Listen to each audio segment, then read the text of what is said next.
Hello mga ka-DIY, welcome back sa YouTube channel natin. Meron pinagawa dito sa atin mga ka-DIY, isang aircon na window type. Ang brand mga ka-DIY is Panasonic. Ang problema kasi nito is umuugong lang.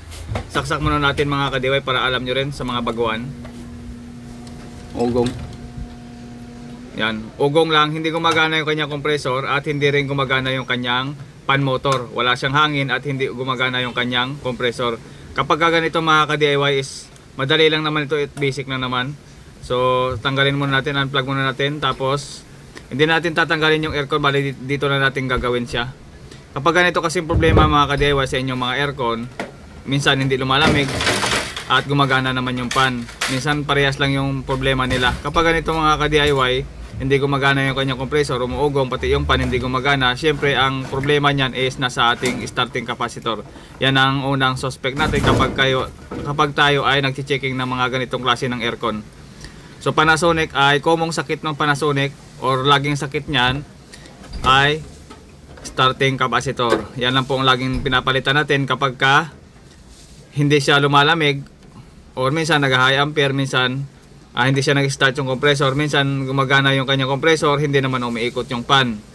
Minsan is nasa capacitor din or parehas silang hindi gumagana. Yan. So bago nyo tanggalin yung ating starting capacitor, picturean nyo muna sa hindi nakakaalam, pero kasi tayo mga ka-DIY is kabisado natin yung mga wirings niyan, kaya kahit tatanggalin natin lahat is okay lang. Ayan, naka-intact naman siya sa itaas ng capacitor kung saan ilalagay yung ating mga wirings. Yan, kagaya yan, tinanggal natin yung dalawang pula para sa natin, starting ng compressor at saka sa ating fan motor. Tapos yung blue naman ng mga wirings, yun naman po ay sa common natin. Siyempre papakita natin mga ka-DIY yung ating capacitor na ito yung value niya, 15 UF by 3 UF, 15 plus 3. Ibig sabihin is 15 UF and 3 UF. Ayan. So dapat makuha natin yung value yan kapag tinester natin, kapag gumamit tayo ng digital multi-tester. So ayan, bali kumuha muna ako ng digital multi-tester para i-tester natin yung ating starting capacitor at makita nyo rin kung paano siya i-test sa mga baguhan lang. So sinelect ko muna mga ka-DIY yung ating digital tester dito sa ating capacitance tester, o sa capacitance natin gagamitin kasi ang capacitor is para lang sa capacitance kapag ginamitan natin ng digital tester. So ang gagawin natin is bawat terminal is i-tester muna natin, hanapin natin yung 15 UF at saka 3 UF dito. Kung napapansin nyo, tinester natin yung terminal is 0.3 lang yung lumalabas. Ibig sabihin, hindi pa natin nakikita yung 3 UF at saka 15 UF dito na reading. Dito naman sa kabila is wala talaga, 0.6 lang. So ibig sabihin, wala talaga ito mga ka-DIY. So sira talaga yung ating capacitor or mababa na. Hindi niya kayang i-start yung compressor kaya umuugong. At hindi rin gumagana yung ating fan dahil sa mahina na rin or wala na ring laman yung ating capacitor. Siyempre hindi rin bubuga ng hangin yan yung ating aircon, or hindi rin mag-i-start yung kanyang compressor, hindi siya lalamig kapag mababa na yung value ng ating capacitor. So papalitan natin, kung napapansin nyo, medyo may tagas siyang ganyan, itim. So kumuha muna tayo mga ka-DIY ng bago natin o replacement natin dito sa ating capacitor. Yan, bali 15 plus 3, yan, 15 UF plus 3 UF. Yung 15 na yan mga ka-DIY, ibig sabihin ng 15 na yan, para yan sa ating compressor. At yung 3 UF naman, yan ang yung capacitor para sa ating fan motor. Okay? So dito mga ka-DIY is nagkaroon tayo ng reading na 2.6, pero doon tayo sa kabila magre-reading. Sa common at saka sa common at saka sa HERM. Yan. So lumabas dito is 15. Yan, yung para sa ating compressor is nakita na natin 15 UF. Yan ang starting ng ating capacitor. Dito naman sa kabila is common to fan. Yan po ay para sa ating fan motor din. Yan, yung 3 UF na yan. Yung 3 UF na yan ay para sa ating fan motor ng ating aircon. Para magkaroon ng hangin yung ating aircon. So meron siyang reading mga ka-DIY, siyempre bago. Ang gagawin natin is ikakabit lang natin dito. Yan. So ang unang ikakabit natin dyan, dito sa HERM, yan o, HERM. Yan po yung starting na ating compressor. Yan, yung pulang yan is para sa HERM. Yan, para sa starting ng ating compressor.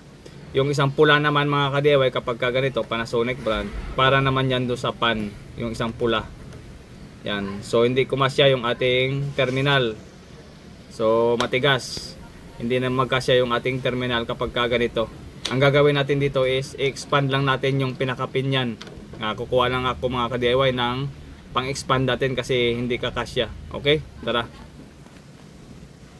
So ayan mga ka-DIY, bali expand natin yung terminal niya para ano, masikip kasi ano. Yan. Bali expand lang natin to konti lang. Ayan, bali ibanat muna natin para lumaki yung kanyang terminal at kumasya doon sa ating bagong capacitor na ilalagay. Ayan. So kakasya yan. Ayan. So kasya na siya mga ka-DIY, okay na. At ibabalik na natin yung pinaka-cover niya. Yan yung unang ilalagay nyo, yung starting na ating compressor at starting para sa ating pan motor. Yung natitirang mga wirings dyan, yung mga blue, yan po yan sa common natin. Yan, common ng ating compressor, common din ng ating pan motor at linya sa ating AC. Okay? So ayan mga ka-DIY, ang gagawin din is isaksak muna natin dito. Yan. So sure na yan gagana mga ka-DIY kasi madalas na nasira talaga yan o sakit na ng ating Panasonic yan, yung ganito, yung trouble na ganito sa capacitor. Okay, on natin. So yan mga ka-DIY, bali gumana na yung ating window type na aircon, yung Panasonic natin. So gagawin natin dyan is kumuha muna ako ng digital tester at isilet ko muna mga ka-DIY doon sa ating temperature. Yan, bali yung ambient natin kanina is 20, ngayon is nasa 27 na yung ambient na binubuga ng ating aircon.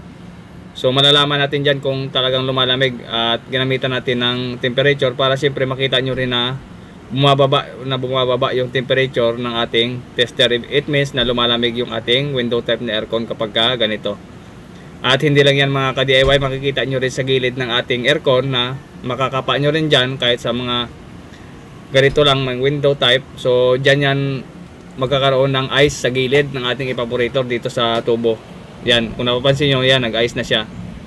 Yan, ibig sabihin, it means mga ka-DIY, kapag nag-ice na yan, may lamang niyang freon o refrigerant. At yan yung lalamig. At ihigupin na yan mga ka-DIY ng ating pan at ibubuga dun sa bunganga ng ating aircon. Okay? So, yun lang mga ka-DIY. Napakasimple lang gawin yung mga ganito kapag alam natin. Para na naman ito mga ka-DIY sa mga baguhan natin ng mga DIYer at gusto matuto ng ating ginagawa. Yan. So ang gagawin natin dyan is ipasok na lang natin dito sa gilid. Hindi na natin kailangan pang bunutin yung ating aircon or ibaba pa natin. So ipasok na lang natin dyan. So ayan, pag ganito ipasok lang natin. Kasi yan yung ating binunot kanina. Yan. Medyo malaki lang kasi itong replacement kumpara sa original niyang capacitor. Pero parehas lang naman yung value nila. Wala nang problema yan. Importante mag-start yung ating compressor at gagana yung ating pan motor. So ipasok na lang natin yan at lagyan ng cover. Okay na yan mga ka-DIY. So dito kami sa apartment ngayon at meron pa kaming susunod kasi meron pang ipapacheck sa amin pagkatapos nito. Sundan nyo lang yung video mga ka-DIY, meron pa akong gagawin dito. Bale 5 ito sila na ginawa ko. Bale ito yung unang video natin. Binoise over lang natin para medyo maingay kasi sa labas meron music, baka makapiright tayo. So yan, bale testing natin uli. Yan, hayaan na natin yan mga ka-DIY para hayaan na natin na mag-on or lumamig para makita din siyempre ng ating customer na yung aircon is gumagana. Yan. Para i-close na natin yung pinakapinto nito mamaya para ma-observe din ng may-ari na lumamig na yung kanyang aircon na siyempre pinalitan natin ng parts o ng pyesa. Ayan, so sunod tayo doon sa kabilang kwarto. Doon natin, meron pang isa doon. Okay?